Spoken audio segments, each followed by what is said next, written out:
搞了个小梭子蟹。哎呀，老铁有没有见过这么样的梭子蟹？这样的梭子蟹有没有见过？我估计很少见过。这叫蜕壳梭子蟹，因为它要蜕成一层壳，长得更大一点啊。这是芝士啊。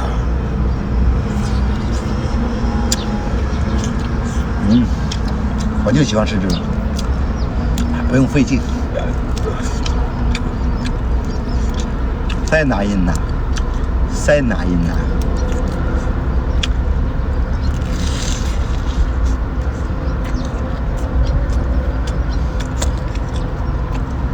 啊，不用费牙，好吃，很鲜。